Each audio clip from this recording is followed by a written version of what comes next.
Boa noite a todos. Meu nome é Bruna Provitina, eu sou psicóloga do Colégio Pentágono e estarei com vocês hoje para mais uma live da 19ª Semana de Informação Profissional da Rede Baiense Pentágono de Educação. Com o objetivo de aproximar nossos alunos da realidade das profissões, esses encontros oferecem meios de ajudá-los em seu processo de escolha e, com certeza, proporcionam momentos de inspiração para eles.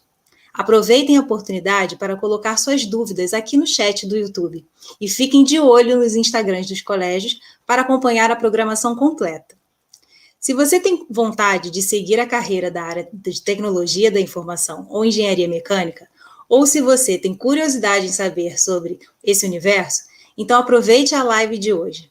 Com o tema Construindo Amanhã, temos o prazer de receber para esse bate-papo conosco Cláudio Rosa, engenheiro industrial e mecânico, e Humberto Brasil, profissional de TI.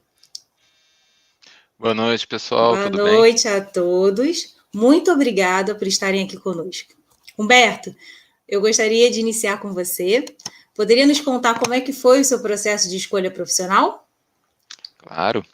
Boa noite, pessoal. Me chamo Humberto Brasil, sou profissional de TI, tecnólogo, e estou aqui essa noite para compartilhar um pouquinho de como iniciei na TI, ou informática. Tá? Eu sempre gostei de computadores, desde criança, e também gostava de observar os serviços das empresas, de um modo geral, assim, de observar como funcionava um banco, as lojas, e era o processo, era a época que estava começando a entrar a informatização nesses locais. E isso me instigava, eu sempre fui curioso, e de saber como aquilo funcionava, o que tinha por trás, quais os servidores, quais os computadores na época se falava, por trás daquilo tudo. Então, isso é o que me orientou, essa curiosidade foi o que me orientou a seguir na carreira, né, de TI. E hoje eu quero passar um pouquinho dessa experiência para vocês. Ah, que legal. Obrigada, Alberto. E você, Cláudio, como é que foi a sua experiência em escolha, né, dessa profissão? Eu acho que, de uma forma semelhante ao do Humberto, minha mãe dizia que minha fase dos porquês começou muito pequena e não parou até hoje, né? Então, eu diria para vocês o seguinte: nós estamos olhando para o futuro nessa nossa conversa, mas o futuro começa hoje, né? Porque talvez a coisa mais agoniante na nossa vida não seja você não ter oportunidade. Talvez se a oportunidade aparecer, você não está preparado para ela. Mas sempre pergunte, sempre tenha dúvidas e sempre questione, porque ela pode te levar a um diferencial na sua carreira, na sua profissão e muitas outras coisas que vocês ainda vão ter oportunidade de aprender. Talvez se não perguntar o porquê, não vai aparecer essa oportunidade. É isso. Ah, legal, muito bacana. Então, a gente recebeu aqui algumas perguntas, né, do nosso Instagram, e o Enzo, que é um aluno que sempre envia perguntas para a gente, ele enviou uma pergunta para o Humberto. Ele quer saber o que faz um profissional de TI, Humberto. Oi, Enzo. O profissional de TI, ele precisa, quando ele dá o primeiro passo na faculdade, ele vai começar a absorver conhecimento de todas as áreas da TI. E nela você vai se identificar com uma delas. A gente vai ter infraestrutura, vai ter desenvolvimento, área de suporte. Então, assim, você vai começar a ter uma certa atração por cada uma delas. E vai ter uma delas vai te chamar, vai te instigar mais. E com certeza vai ser a que você vai entrar. E o profissional, por exemplo, de infraestrutura, ele trabalha muito com os servidores. Ele é o cara que vai atuar na estrutura da tecnologia de informação, vai colocar a rede, ele vai trabalhar com servidores dos sistemas corporativos, sistemas da empresa. lidar com links. Então, assim, é uma área que, no meu caso, foi a que me atraiu mais, a que sempre me instigou, tá? Assim como parte de desenvolvimento, vai ser o especialista, ele vai desenvolver software ou vai administrar o banco de dados da empresa para que a infraestrutura suporte aquele software que vai ser usado pelos usuários. E aí vai, o analista de segurança da informação vai criar políticas de como proteger a informação da empresa. Sempre tem o seu soldado em seu quadrado, tá, sabe? Então, espero ter respondido sua pergunta. Sim, muito bacana. A gente recebeu uma outra pergunta agora para o Cláudio, né, da Juliana Moura. Ela quer saber, Cláudio, qual é o perfil de um engenheiro mecânico?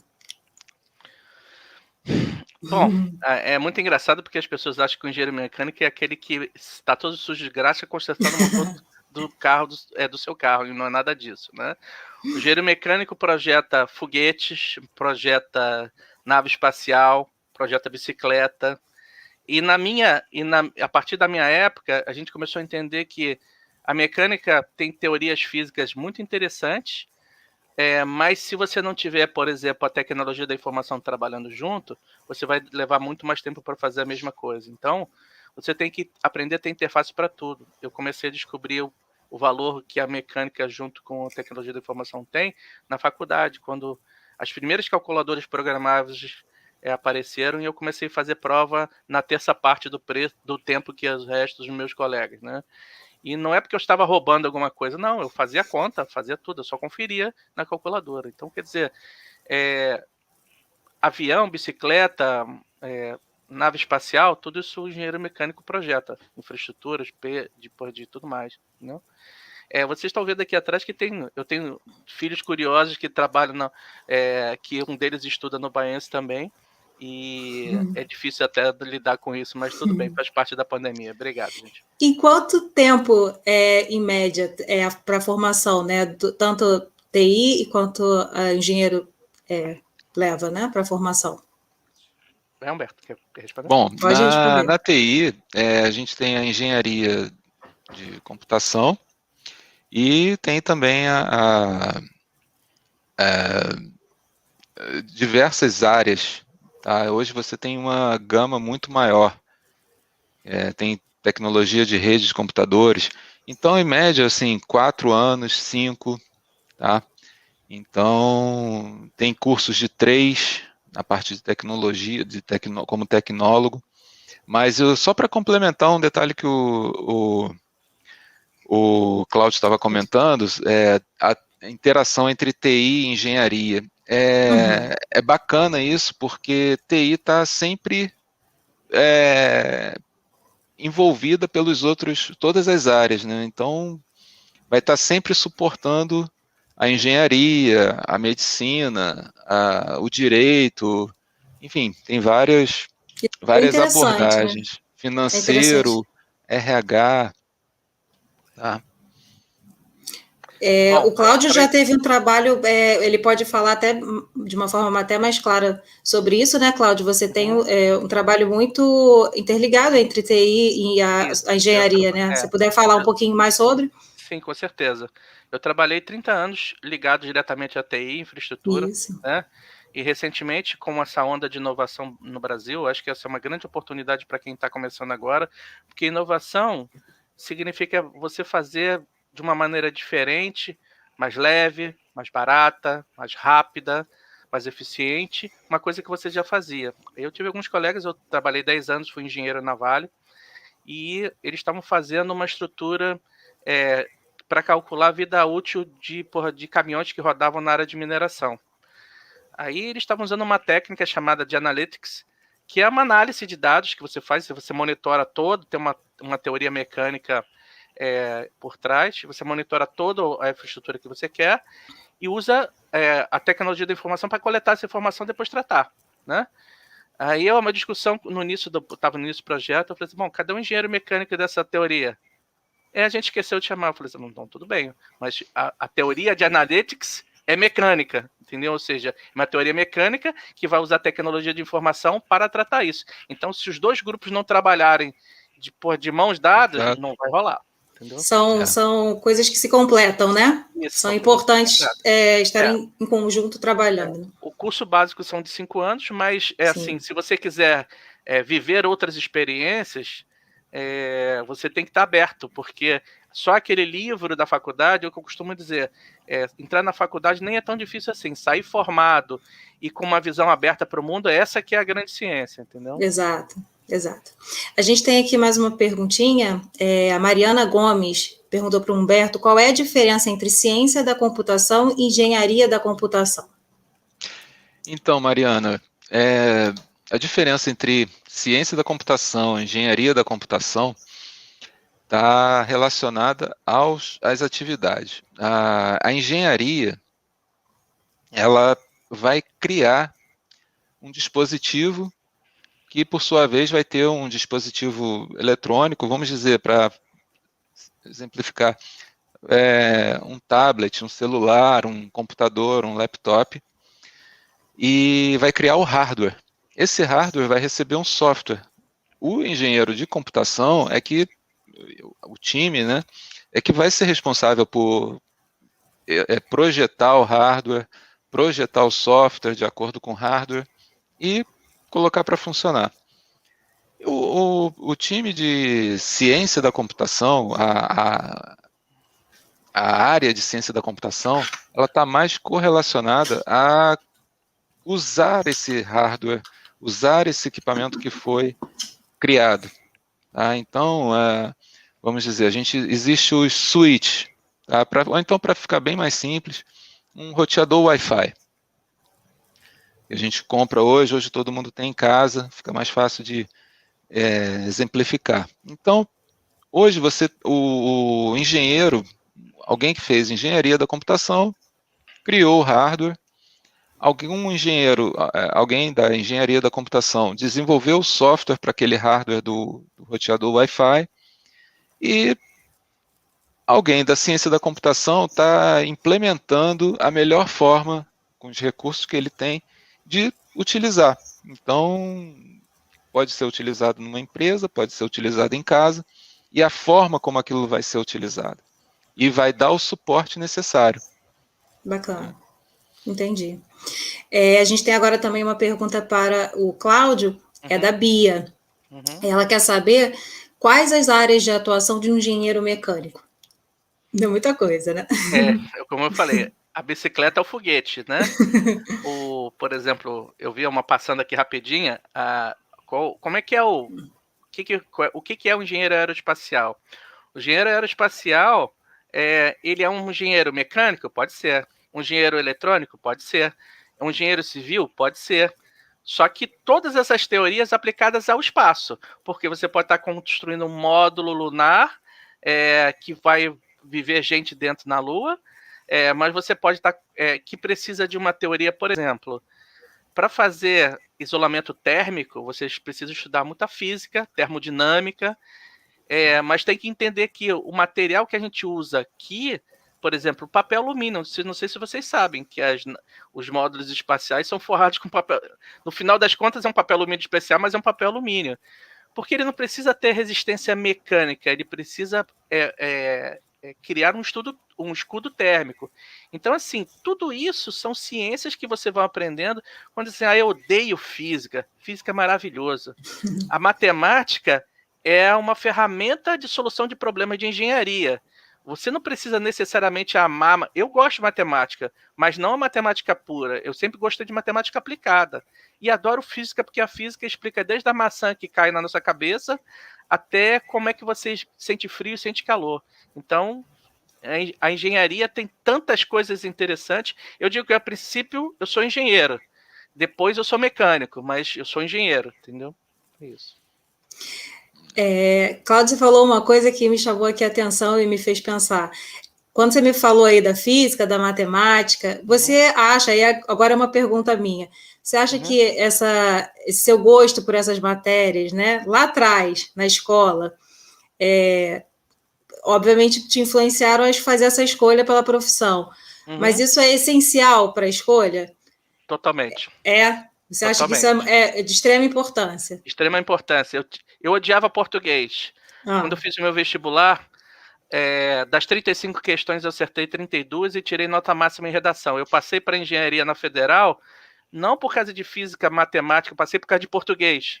Porque eu arrebentei, porque eu tive um professor que hoje é estrela de televisão, aparece e tudo mais, mas um professor de física que era o carrasco de todo mundo, mas eu delirava na aula dele. E não porque eu me dava bem, porque eu apanhava e estava ali, peraí, mas fala mais, fala mais. Eu tive um professor de história que era antropólogo e juntava turma de vários colégios onde ele dava aula no sábado, a hora extra, ia todo mundo, lotava auditório onde ele tivesse para assistir. Porque o professor é que dá a magia da transmissão do conhecimento, entendeu? Mais uma vez, a sua curiosidade, que você falou lá no início, lógico, né? Lógico. E você, Humberto, também divide com o Cláudio essa ideia de que as matérias que despertavam o seu interesse lá na escola também motivaram a sua escolha profissional? Sim, de fato. Às vezes você acha que não vai esquecer aquilo tudo. Mas não é. Hoje no TI você precisa do português também, você precisa da matemática, você precisa de. Tem muitas matérias da área de TI, principalmente da área de redes, que você precisa da física para conhecer a parte elétrica, a parte eletromagnética. Você precisa da matemática também. Você tem que fazer contas de fatias de tempo de um sistema operacional. Você tem que fazer contas de quantos bits, bytes, megabytes, transferência de base. Então, tudo tem matemática, português, inglês, lógica. Tudo é importante, né? Lógica digital. Então, assim, você tem muitas matérias que você vai, no final, você vai ver que vai ser importante para você. Com certeza. Estatística, principalmente. Eu sempre fui péssimo em estatística, mas eu tenho que lidar o dia a dia com estatística. Claro, com certeza. Em matemática eu sempre fui bom. Então, assim, sempre tem essa... o que o Cláudio realmente estava falando. A gente fica nessa bola dividida. Porque, por exemplo, quando você faz um vestibular, né, que hoje é o Enem, você acha que, vou fazer ciências exatas, como se denominava alguma coisa disso, então eu tenho que ser bom em matemática, física e química. Não. Você tem que ser bom principalmente na onde você é ruim. Então, assim, foi por causa do meu professor de português que com certeza eu fui para a Federal. Não foi por causa dos outros, porque os outros eu já ia bem, né? Ele conseguiu me fazer aprender uma coisa e eu dizia assim, por exemplo, olha, não vou aprender matemática. Provavelmente minha mãe, que já é falecida, deve estar enlouquecida comigo. Eu não aprendia, eu raciocinava. O estudante japonês faz conta com ábaco, entendeu? Então, assim, de cabeça. Ele não decora a tabuada, ele faz conta de cabeça e muito rápido, entendeu? Verdade. Bom, acho que a gente respondeu aqui a pergunta da Júlia Veras, mas eu vou citar ela aqui. Qual a diferença entre o curso de tecnólogo ou bacharelado? Não, na verdade não, a gente não falou nisso. A Júlia Veras perguntou a diferença entre o curso de tecnólogo ou bacharelado. Então, Júlia, o tecnólogo, ele é uma especialização, é um nível superior e uma especialização naquela área. No meu caso, eu fiz para a área de redes de computadores. Então, eu sou tecnólogo em redes de computadores. O bacharelado, ele abrange todas as áreas, tá, da área de TI, ou então, seja qual for a área, e te dá a licença para ministrar aulas e tudo. Então, tem uma certa diferença.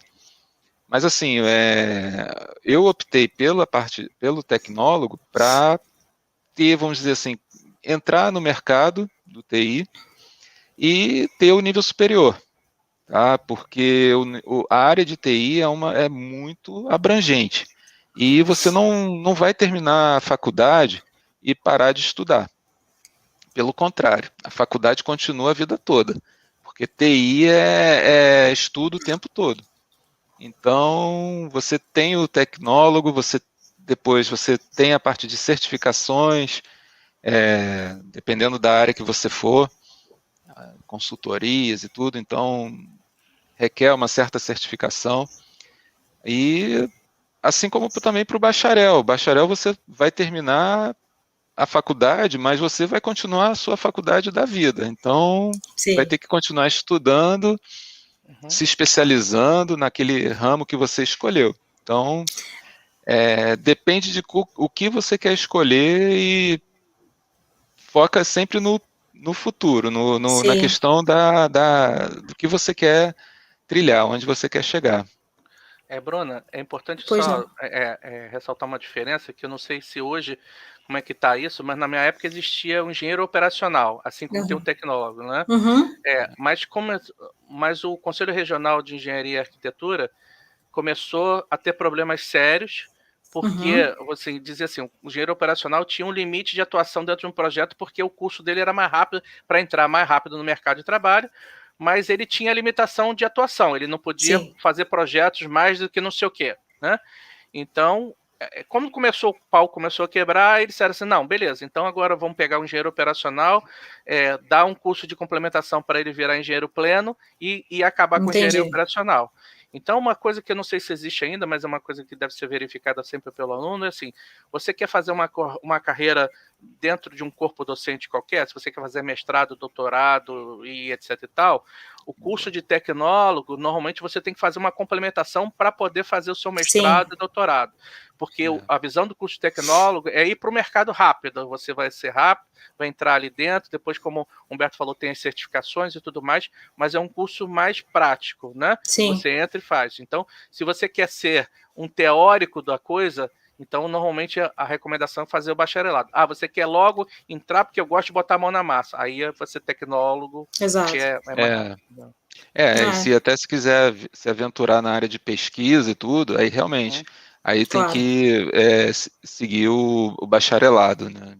Uhum. Acho que ficou bem claro, né? Porém, tem outros caminhos, depende das pesquisas, depende de uma série de Exatamente. coisas, né? Exato.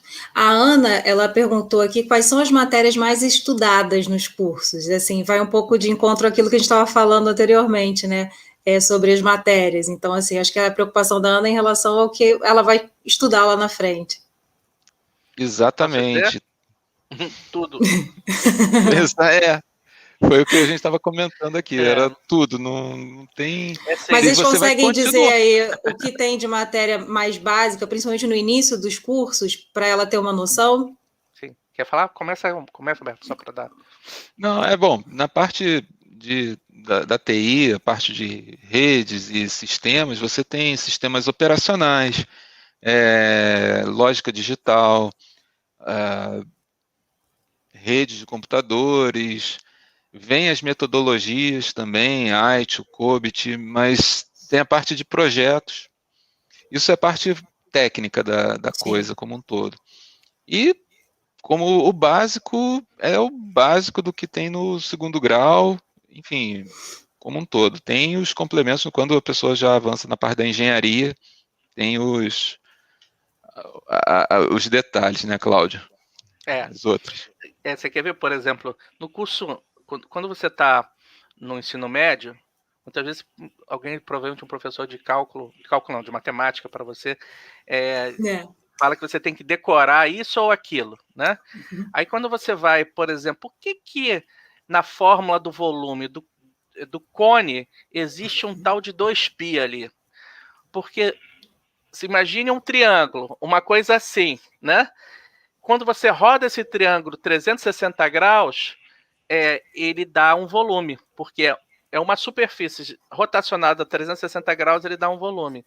O que é isso? Isso é cálculo integral com a variação da rotação da base do triângulo. Quer dizer que um triângulo rotacionado a 360 graus vira um volume? Tá bom. Aí eu falei assim, é daí que vem o 2π? Então, assim, por que alguém não falou isso antes? Porque existia cálculo diferencial integral no ensino médio. Na minha época era segundo grau. Mas a reforma de ensino empurrou isso para a faculdade, aí os professores de cálculo para você aprender aquele negócio. E quem não é de ciências exatas fica, para que eu estou fazendo isso? Para que eu estou estudando estatística? Vai fazer seu mestrado sem estatística, você não vai fazer, né? Não vai fazer. Entendeu? Então, assim, tem matérias que são, eu diria para vocês assim, na faculdade, procurem as matérias opcionais. Eu tinha uma professora que dava matéria de ciências de materiais. Tudo que a gente usa, materiais avançados, que o pessoal chama de compósito, na aviação, na aeroespacial, ela sabia de tudo. Ela botava os livros assim, em cima da mesa e criava a prova na hora e dizia assim, os livros estão aqui. Tchau, me entreguem na hora que vocês quiserem. Pode chamar o titio, a titia, a vovó, porque eles não vão saber fazer. Se vocês, a resposta está aqui dentro, vocês têm que procurar. Entendeu? Então, assim, a matéria, qual é a matéria? Todas. Principalmente aquelas que te despertam curiosidade e vão te levar para depois da faculdade, porque depois da faculdade é que você vai dizer assim, aqui é o que eu quero, porque a faculdade vai te dar o básico. Ela não vai as ferramentas, assim, né? Porque, por exemplo, você se você, no seu caso, por exemplo, Bruno, porque eu sou casado com uma psicóloga, né? Tem a área de saúde mental, tem a área educacional, tem a área disso aqui. O que você vai fazendo? Na faculdade você vai descobrir. Mas toda a especialização que você vai querer se desenvolver, ela vai acontecer depois da faculdade, não é na faculdade, entendeu? Essa questão das matérias é interessante. Por exemplo, sistemas operacionais. Você não vai estudar o Windows, o Linux, você não vai estudar isso. Você vai estudar o que está por dentro dele ali, o que acontece, por que eles fazem, como é feito o sistema operacional. Como eles funcionam, é isso? Como eles funcionam. Um estudo. Se a gente fosse começar a explicar aqui, ia todo mundo voar, porque até mesmo para a gente que é da área, no início a gente começa, não estou entendendo. Mas você vai estudar essa parte. A parte de rede também, no início, é um pouco meio tenebrosa. Você fala, caramba, para que eu estou estudando isso aqui? Mas é interessante. Vai descobrir depois. E a parte de linguagem de programação, você vai começar a ter a noção. Hoje você tem várias linguagens de programação. Antigamente eram algumas, e hoje tem várias, e você vai estudar como você vai aplicar uma determinada linguagem. Então, legal. É interessante, é muito interessante. Eu acho que deu para entender um pouquinho.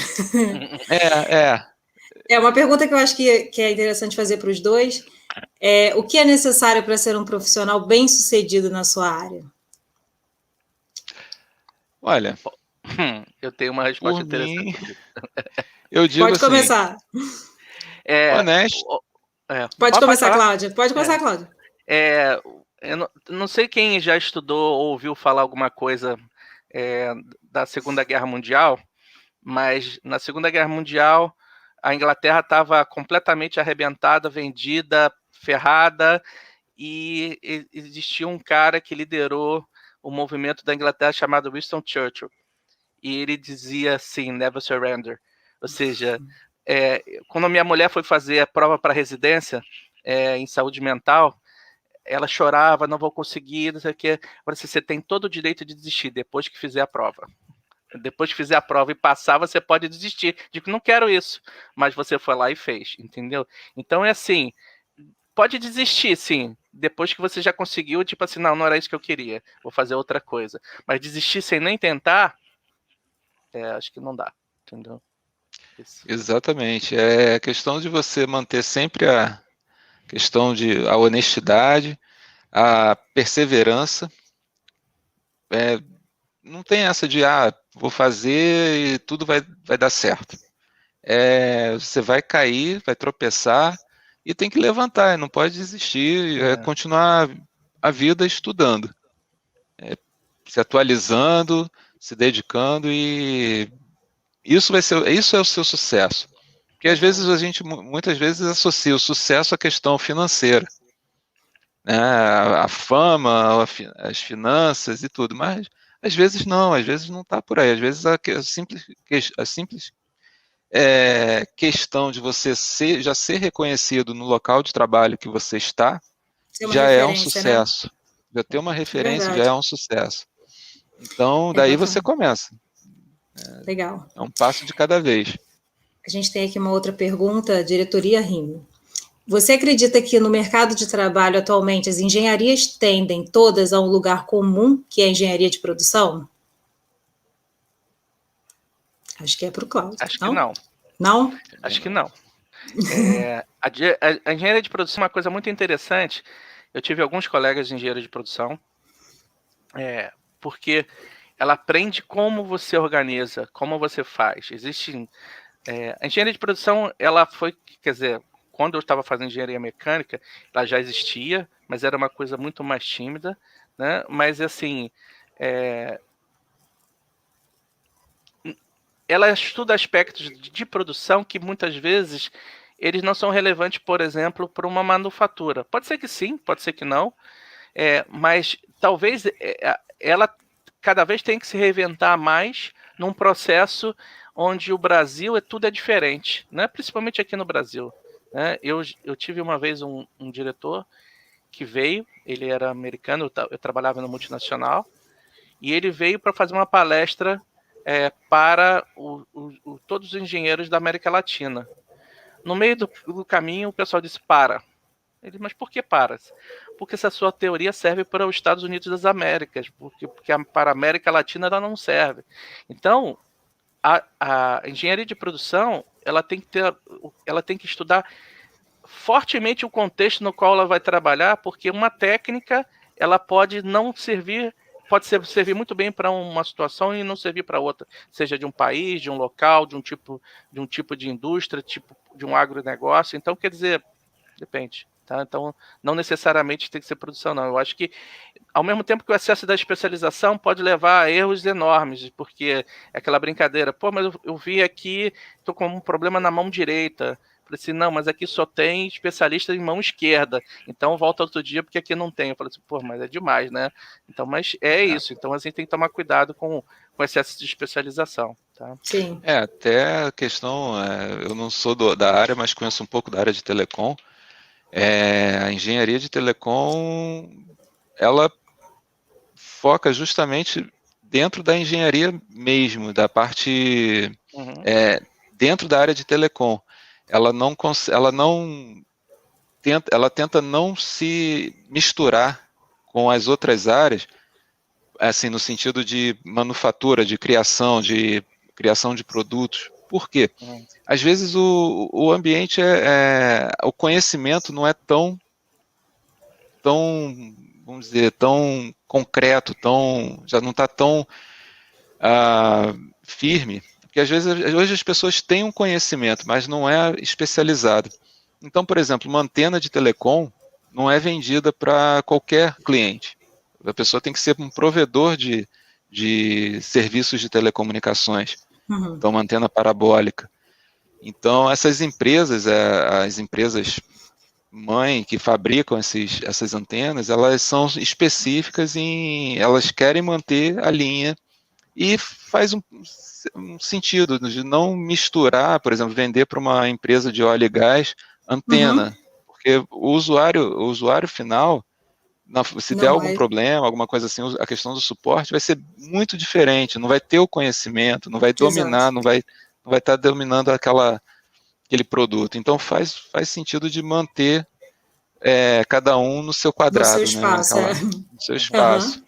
Exato. A engenharia de produção tem o seu espaço, sim, organizando também como se produz, porque ela estuda métodos fundamentais para maximizar vamos dizer, a lucratividade, diminuir perdas, etc. e tal, em relação cálculos de tempo e tudo mais, porque a engenharia mecânica estuda um pouquinho da base da engenharia de produção. Não é especialista em engenharia de produção, mas ele estuda também um pouquinho, então é isso. É interessante esse trabalho em conjunto, mas respeitando a especificidade de cada área, né? Exato. A gente tem aqui uma pergunta do Arthur Monteiro. Oi, Arthur. Bom receber aqui essa pergunta. Boa noite, ele diz, né? Qual seria a diferença... Peraí que eu me perdi. Qual seria a diferença entre ciência da computação e engenharia da computação? Qual dessas vocês recomendariam? E aí ele bota aqui na UERJ e na UFRJ. Bom, recomendar, Arthur, é difícil, mas eu te perguntaria, Arthur, o que te atrai mais? Você gosta de criar ou você gosta de colocar a mão na massa, tá de frente para executar o que foi criado, de colocar em produção o que foi criado?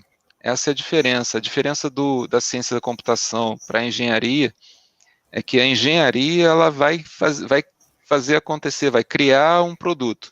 Engenharia da computação. Vai criar o hardware, vai criar o produto em si. E a ciência da computação vai aplicar esse produto em algo. Tá? Então, o que eu recomendo para você, para verificar o que é melhor recomendado para você, seria identificar o que você gosta num ambiente, talvez um pouco que aconteceu comigo.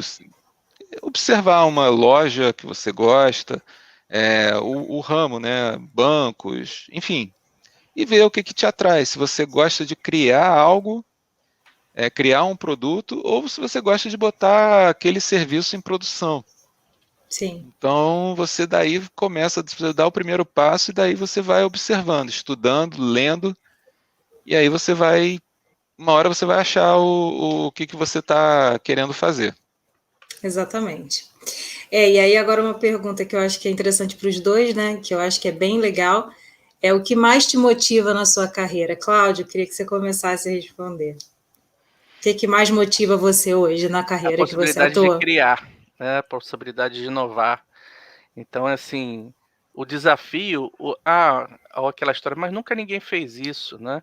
Eu publiquei um post essa semana no LinkedIn que era mais ou menos assim: muitos dizem que isso seria impossível, outros dizem que o brasileiro não tem capacidade para isso, mas a gente está aqui todo dia batalhando para mostrar que não é nada disso, que o brasileiro é capaz, ele é criativo, ele é genial em algumas decisões, e a possibilidade de inovar, porque eu me imaginei que eu jamais conseguiria fazer alguma coisa que nunca pudesse ter criatividade. Para quem não viu, eu recomendo Tempos Modernos, do Charlie Chaplin, que é aquela cena onde ele está parafusando na fábrica aquela porquinha e vai ficando enlouquecido de fazer todo dia a mesma coisa. Então, a possibilidade de inovar e criar, essa é para qualquer carreira. Eu digo para minha filha, se você quer ser bailarina do Bolshoi, vá lá e seja a melhor bailarina do Bolshoi possível, entendeu? Para os meus filhos também, o que você quer fazer? Você quer jogar futebol? Seja o melhor jogador que você puder ser, porque acho que a capacidade de inovar e de criar e de se dedicar que é a minha mola mestra, entendeu? Muito legal isso que você falou, bacana. E você, Humberto, o que mais te motiva na sua carreira? São os desafios. A gente, na TI, você consegue ter desafios, lidar com desafios do dia a dia. E aquela história, com esses desafios, você acaba conhecendo, absorvendo conhecimento, né? Crescendo, porque é muita interação com pessoas de todos os níveis hierárquicos, com todos os tipos de clientes.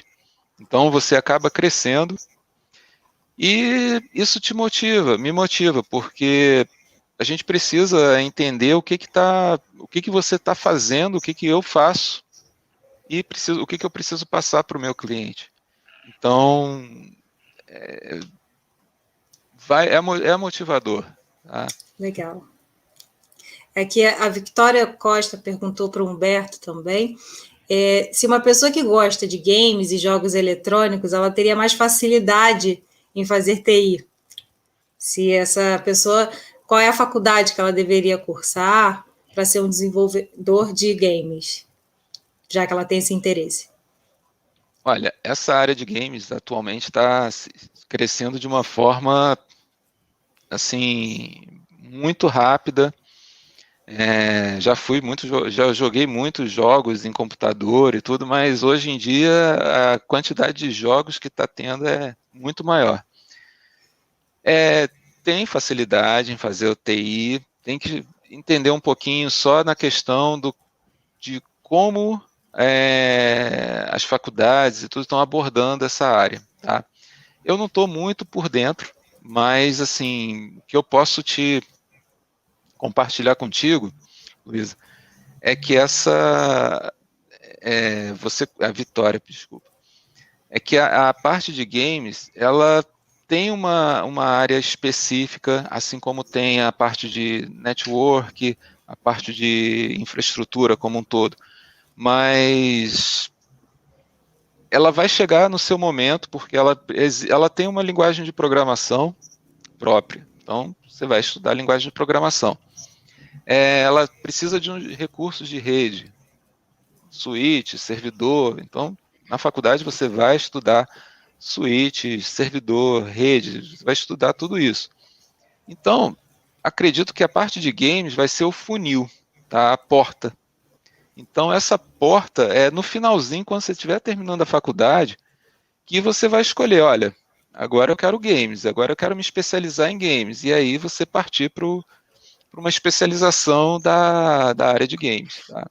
Humberto. O Cláudio tem eu ia te perguntar se você tem, que eu vi que você estava olhando. Sim, porque existe uma coisa assim, só para te atualizar um pouquinho de algumas coisas, já existem faculdades específicas no interior aqui de São Paulo, para desenvolvimento de games, né? Agora, desenvolvimento de games é uma coisa extremamente diversa e complexa, não só pelo game propriamente dito, mas, acredite se quiser, bons desenvolvedores têm psicólogo na equipe, porque você tem que entender como é que aquele cenário que você criou desperta, motiva, etc e tal. Isso a gente está falando de games, mas, por exemplo, a Nokia, que fazia, quando ela fazia telefones, ela tinha pessoas que experimentavam a sensação para o usuário final. Então não tinha nada a ver com a tecnologia. Então é extremamente multidisciplinar. Quando você desenvolve games, Por quê? Porque é a experiência do usuário que interessa. Eu fui um cara que brincou com o Atari. Aquele primeiro videogame que alguém ouviu falar lá no museu, eu brinquei com o Atari. Eu já tive um Atari, entendeu? Então, assim, a minha filha perguntou assim, eu gostaria de fazer uma faculdade de fazer videogame, assim, mas o que você quer fazer? Eu quero jogar. Não jogar não necessariamente significa que você vai ser uma boa construtora de games, entendeu? Significa que você gosta de jogar, mas construir o que tem por trás e de uma maneira... Porque você fazer igual a todo mundo, por que alguém vai te escolher? Você tem que fazer alguma coisa diferente de todo mundo, esse que é o ponto, né? O Arthur está aqui agradecendo, que ele esclareceu uma dúvida que ele está carregando aqui há algum tempo, 5 meses. Que bom. E é muito bom para ele ter esse feedback. E para a gente, né? Também. Que bom a gente estar esclarecendo, podendo esclarecer a dúvida do pessoal. Que bom. A Luísa, ela perguntou o seguinte, ela primeiro deu boa noite, depois ela fala, o que vocês acham o que vocês acham interessante para a gestão empresarial, curso ou faculdade? Bom, você tem uma faculdade de administração, né? Ou seja, ela que vai te preparar para gerir a empresa. O nome já diz isso. Para quem não... Essa faculdade de administração tem várias técnicas que você pode administrar, desde um condomínio até um conglomerado multinacional, ou seja, como gerir, como tratar, desde as questões básicas até, vamos assim, as questões operacionais.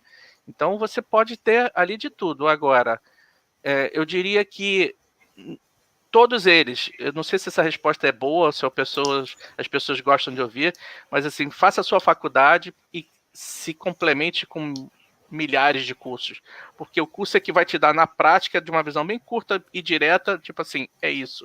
Eu tenho 2 pós-graduações em coisas completamente diferentes. Eu sou engenheiro mecânico e fiz pós-graduação em cidades inteligentes. Por quê? Porque eu quero saber o que é uma cidade inteligente, para que ela serve, o que ela faz com isso.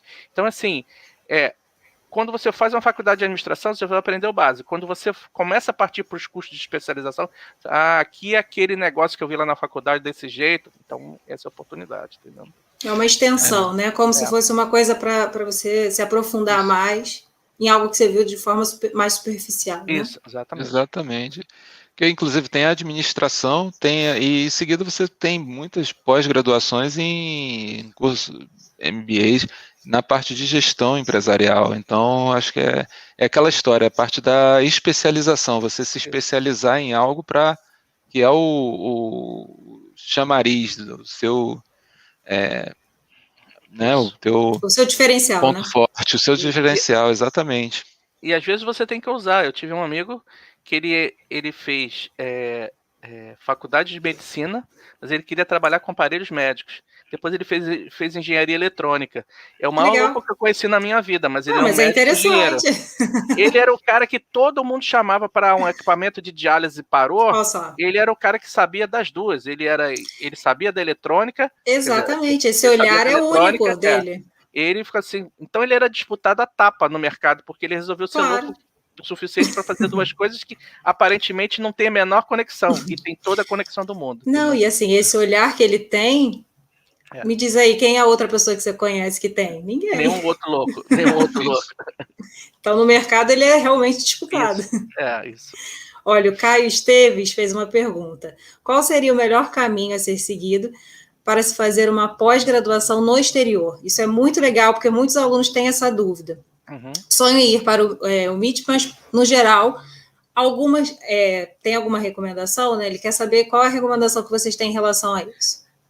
Bom, MIT ela tem 1 zilhão de cursos de extensão, remoto, EAD. Eu tenho alguns colegas que fizeram MIT, outros fizeram de extensão, né? Então eu digo assim, experimente. Antes de se jogar, experimente. Faça o EAD, veja o que ele tem, conheça a infraestrutura. Tem uma viagem de férias, dá uma passada se você tem isso. Comece a procurar quais são os programas de estudo no exterior. Se informe, né? A afilhada da minha mulher era geóloga. Hoje em dia ela está trabalhando numa multinacional de exploração de petróleo. E começou assim, e ele já foi fazer o mestrado dela na Espanha.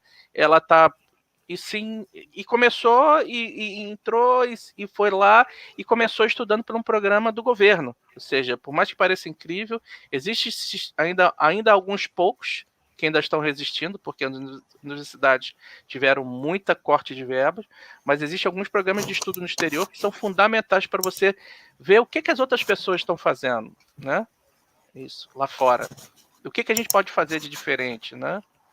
Isso é muito bom. É verdade. Essa questão que o Cláudio comentou é bem importante, porque você estudar no exterior requer um certo suporte financeiro, né?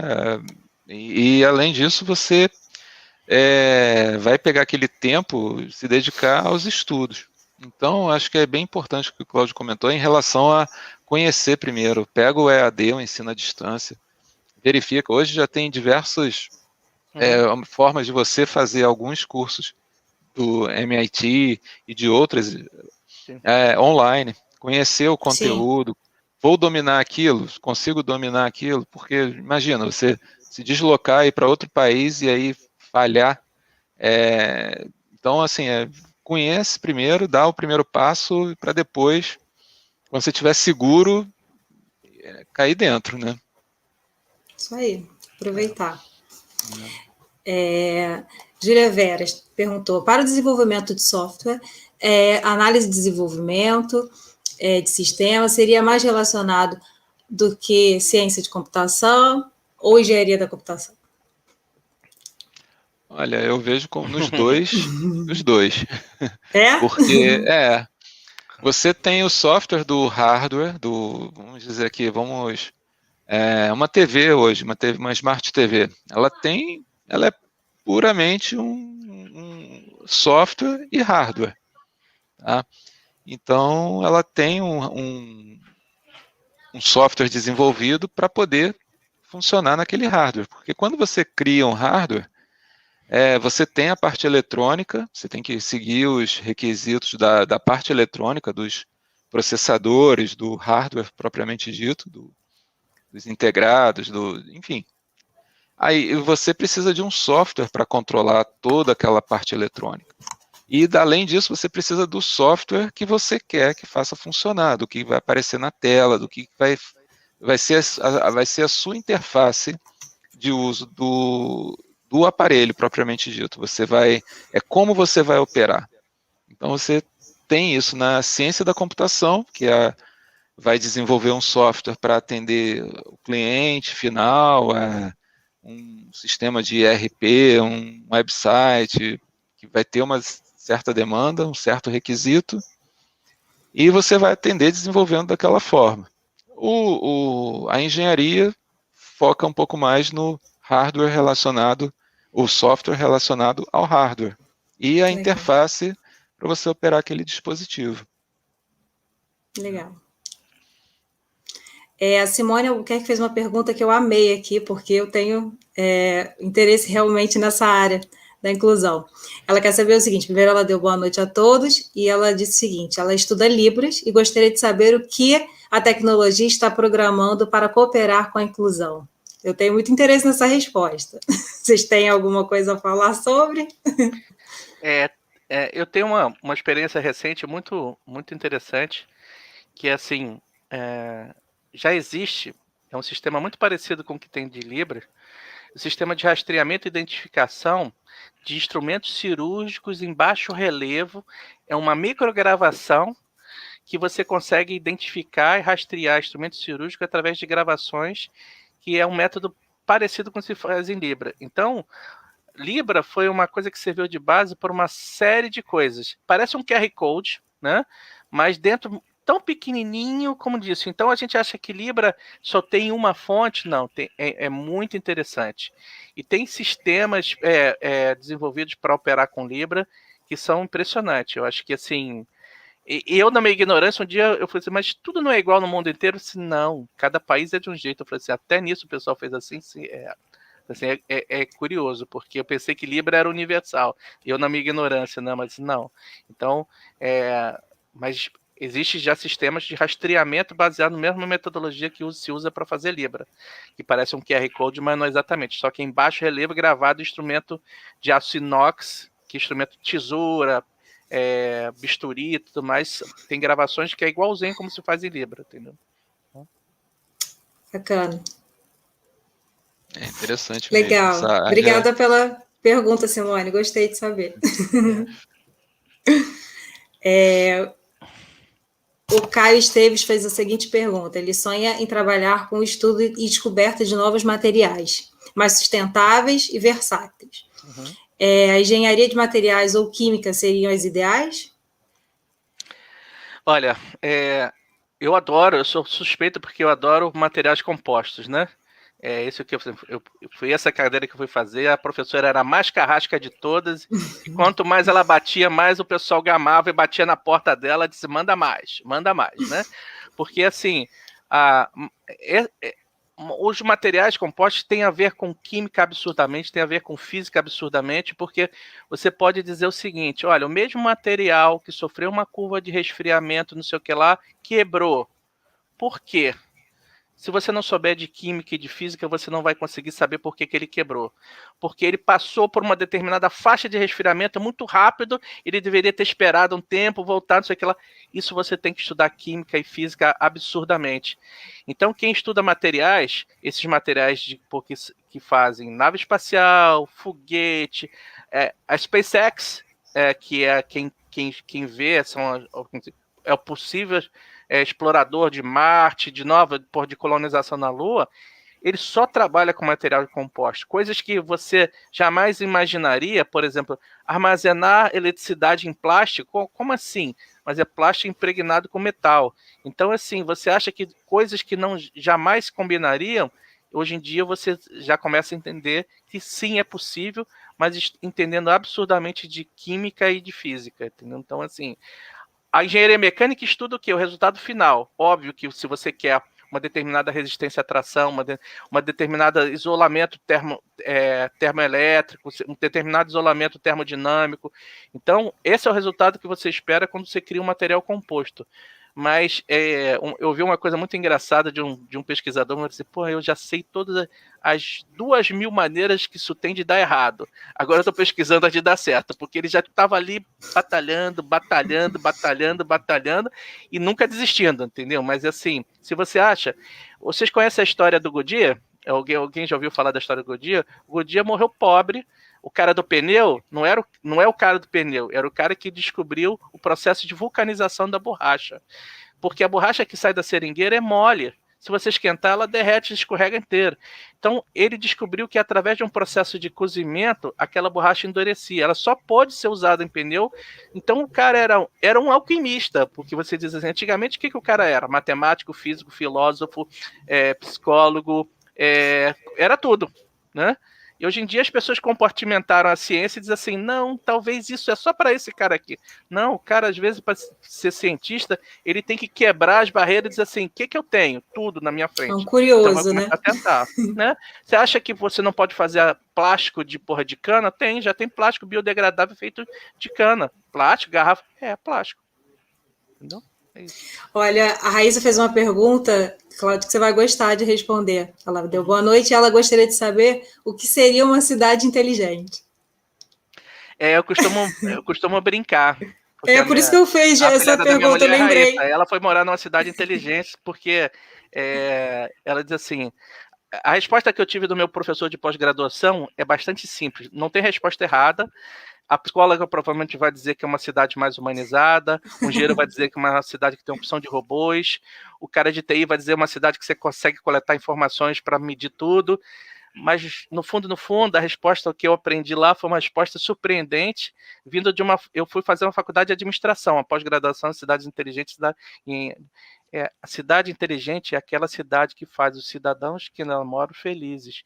Você consegue ser feliz sem saúde? Não. Você consegue ser feliz sem segurança? Não. Você consegue ser feliz sem mobilidade? Não. Você consegue ser feliz sem educação? Não. Então, assim, pensa que o foco é quem está ali do outro lado. Isso é que faz a felicidade. Não tem nenhum sentido eu fazer um projeto enorme de cidade inteligente com meus conhecimentos de engenharia mecânica se não for para gerar felicidade, satisfação para as pessoas que nela moram. Entendeu? Então, assim, esse é o principal foco. Porque o cara diz, não, vou pensar isso. Não, aí você está fazendo uma coisa para você. Beleza, isso é uma outra coisa. Mas se você está pensando, por exemplo, que horas o ônibus vai passar aqui? O caminhão de lixo já passou essa semana? Isso tudo você tem que controlar na cidade inteligente. Mas isso tudo começa entendendo quais são as necessidades de cada população. Você trabalhando com comunidade, trabalhando com o pessoal que trabalha com assistente social, entendendo de que cada comunidade precisa, aí você consegue fazer um real projeto de cidade inteligente, pensando que você vai gerar felicidade para as pessoas, entendeu? É isso. Muito bom. O Gabriel Rebelo, ele gostaria de falar que ele pretende fazer administração na parte de gestão empresarial. Quais especializações seriam importantes para esse segmento, Humberto?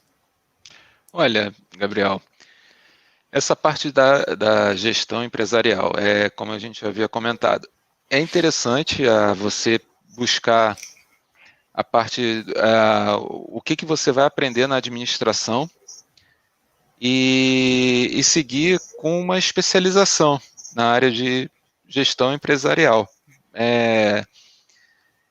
Existem especializações focadas nessa parte, na gestão empresarial, então você ficaria mais confortável em buscar mesmo tópicos e entidades que têm essa especialização, né? Dedicada. Então, buscar o conteúdo programático,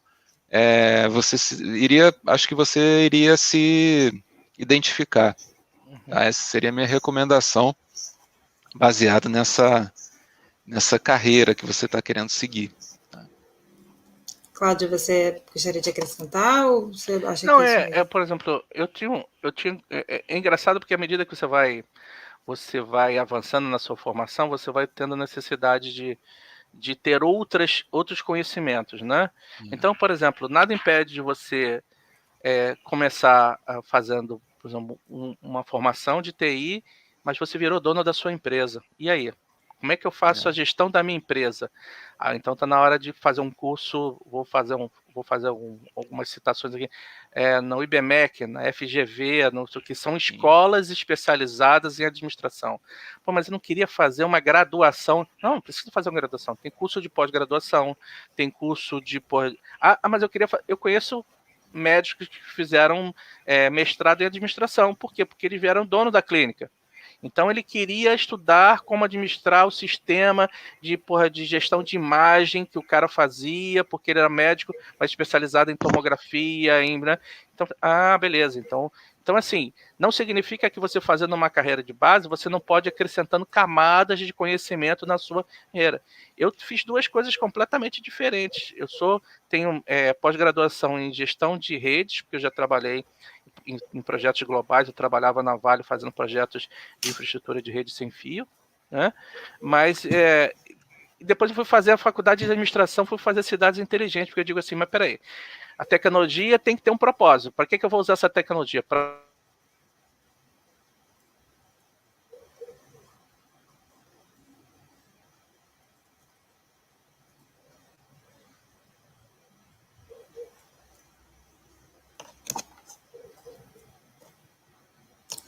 Cláudia, a gente está com um probleminha no seu áudio.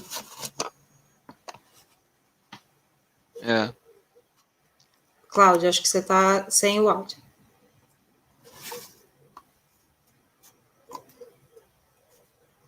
Continuamos sem te escutar. Então, mas Bom, realmente. eu vou fazer uma pergunta aqui do Rafael, enquanto o Cláudio está vendo ali o áudio dele. O Rafael perguntou o seguinte: onde e quais as áreas adicionais vocês fizeram faculdade, se formaram? Humberto, você poderia falar para a gente? Eu me formei, eu fiz gestão de rede de computadores na Estácio de Sá. Depois eu fiz 2 pós-graduações, que são de uma faculdade em Vitória, só que eu fiz à distância, que é a ESAB. Então, tenho 2 MBAs, um em telecom e um em sistemas de informação. Legal. Voltou o meu aqui. Bacana, voltou, né? E você, Cláudio? Bom, eu tenho a minha graduação é em engenharia mecânica, mas já na minha graduação eu já descobri que aquilo não era o suficiente, né? O que tipo assim, eu queria outras coisas diferentes para mesclar.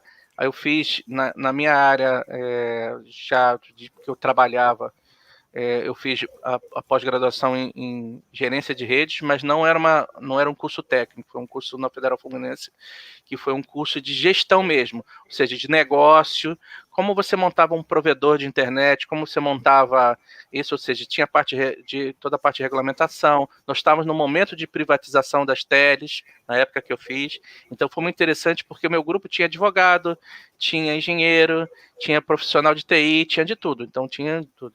E legal. Esse último que foi de cidades inteligentes, que eu digo assim, bom, agora eu quero olhar outra coisa completamente diferente para somar os que eu tenho.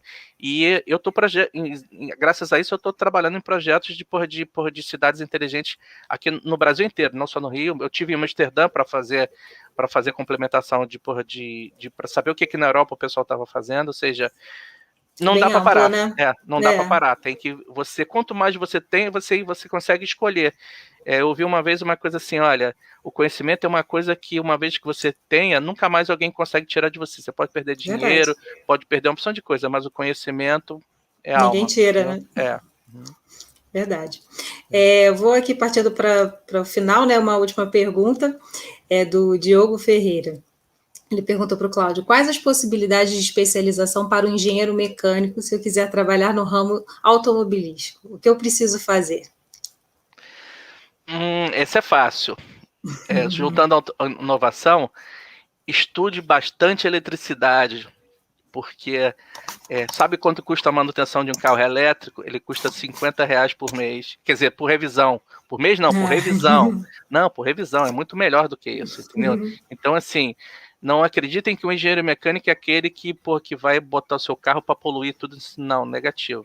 O engenheiro mecânico, ele pode, no setor automobilístico, e eu fiquei apaixonado, eu já dirigi o carro, eu tenho uma versão com motor a combustão, mas eu falei, o meu próximo carro tem que ser elétrico, porque a gente precisa de mais política governamental, porque você tem um carro, mas onde é que você carrega seu carro? Não tem, por quê? Porque o governo não incentiva, porque isso, aquilo, outro, mas é assim, faça engenharia mecânica automobilística pensando no carro elétrico, porque esse vai ser o futuro, entendeu? Tá? Legal. Bom, gente, eu vou aqui finalizar agradecendo vocês dizendo que foi muito legal compartilhar essas experiências com os dois, dizendo que vocês foram muito legais e compartilhar toda a experiência profissional de vocês, ou parte, né, da experiência profissional de vocês, que é vasta e muito rica, com muito carinho aqui com todos que estão assistindo. Eu gostaria muito de agradecer tanto o Humberto quanto o Cláudio, e passar também aqui, deixar também aqui para vocês falarem, se vocês quiserem falar alguma coisa com quem está assistindo. Sim. Bom, pode falar, Humberto. Pode falar, Humberto. Por favor, tá bom. por favor. Eu fico... É um prazer de estar podendo ajudar o pessoal a entrar nas áreas, tanto TI quanto na engenharia, e quero agradecer essa oportunidade de estar podendo contribuir com essa turma nova que está vindo aí para, como a gente fala, bombar com novas ideias, com novas com forças, né, com nova frente, né? Então é isso aí, é questão de estudar, continuar estudando e se dedicar ao que você quer. Eu teria para dizer o seguinte, eu acho que a inovação dentro da sua vida é uma coisa, é a mola mestra, né? E tudo que você aprender, divida com alguém, porque isso é fantástico, né? Sim. Porque vocês não imaginam quanto você aprende quando está ensinando. Então, assim, é um prazer enorme dividir sempre minhas coisas, meu conhecimento, porque você pode dividir com responsabilidade. Eu quando era chefe, eu dizia assim, olha, eu vou ensinar para vocês tudo que eu sei e vou dar toda essa responsabilidade que vem junto, porque eu preciso aprender o que eu não sei ainda, entendeu? Então, e se eu ficar com esse conhecimento para mim, não vai ter valor nenhum. Eu estudei 12 anos numa arte marcial chamada Aikido, que o mestre, quando estava, não é uma arte milenar, mas na Segunda Guerra ele percebeu que todos os alunos dele estavam morrendo, que era uma arte marcial fechada, e ele percebeu assim, olha, se eu morrer e meus alunos morrerem, vai acabar.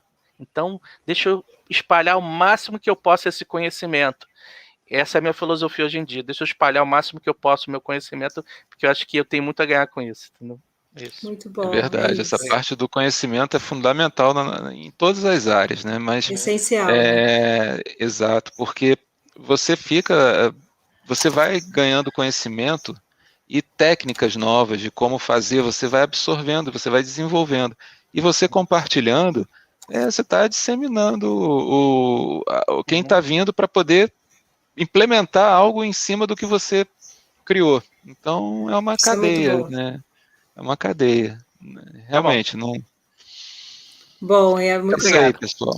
Eu que agradeço a vocês. Bom, e vou falar um pouquinho sobre amanhã. Bom, gente, você já percebeu como o ambiente em que você está, as informações que você consome, a comida que você ingere afetam sua energia? Através da arquitetura, da publicidade, da gastronomia, é possível experimentar uma série de sensações. E, na maior parte do tempo, viver essas experiências sem nem percebermos. Entenda mais sobre arquitetura, publicidade e gastronomia assistindo a nossa live de amanhã. Nos vemos lá. Até amanhã.